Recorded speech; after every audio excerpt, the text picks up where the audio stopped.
Hey guys, welcome to Torq03 E-Zone Go-Karting. Please pay attention to the following instructions as they are crucial because motorsports can be very dangerous and we take all the necessary precautions from our end, but it's also your responsibility and duty to pay attention and follow these rules.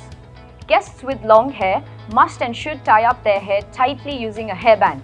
Do not worry if you don't have one. We provide hairbands at the go-karting counter, so ensure to use it to secure your hair tightly.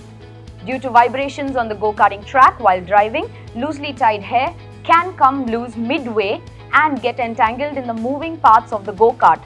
This could be your hair if you don't take care. We provide helmets that are sanitized with UVC light and hair nets for your hygiene and safety. Ensure to wear the helmet and keep your buckle strapped on along with the visor down till the end of your session. If you are wearing loose or baggy clothing, please ensure to use the hairbands to tighten them securely. Head or neck scarves will not be permitted due to safety reasons. Enter the kart from your left side away from the engine. Enter with your left leg first and then the right. Using the steering for support, take a seat. The right pedal is the accelerator and the left is the brake. It's marked with colors just for your reference. Green equals to go, red equals to stop. So use your right leg to go ahead and move forward. Use your left one to slow down the go-kart or stop. Do not use both pedals at the same time. If your right leg is on the accelerator and your left leg is on the brake, the kart will not slow down and you will go into the barriers. If your left leg is on the brake and you're trying to accelerate at the same time, your go-kart will not move forward. If you repeatedly use both your legs on both the pedals at the same time, our marshals will give you an initial warning, but if caught repeating the same mistake again, we will disqualify you without a refund.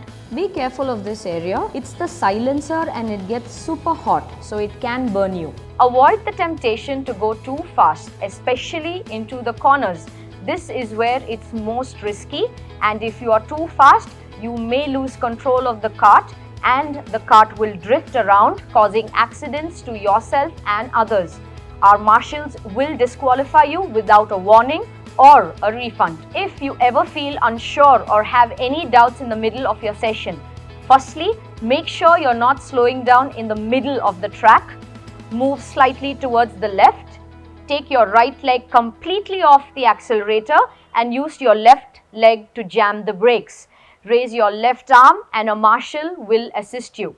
In the middle of your session, if you notice a marshal waving a yellow flag, this indicates that an accident could be up ahead. So please slow down your go-kart until further notice. If you ever see one of our marshals waving a red flag, it means you immediately need to come to a standstill.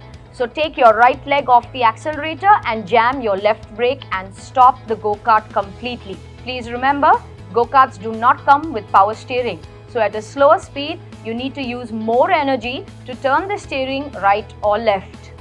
Go-karting is a very thrilling sport, but please remember, accidents can happen even to professionals. So please enjoy this session and do not get too competitive on the track. At the end of your session, a marshal will wave a checkered flag. Please remember, this is an indication for you to slow down the kart and enter the pit lane at a walking speed. Remember that there are other parked karts and guests who are waiting for their turn. So please enter the pit lane slowly. We take all the necessary precautions from our end, but it's also your responsibility to follow the instructions carefully. So head downstairs, collect your helmets and have a great session.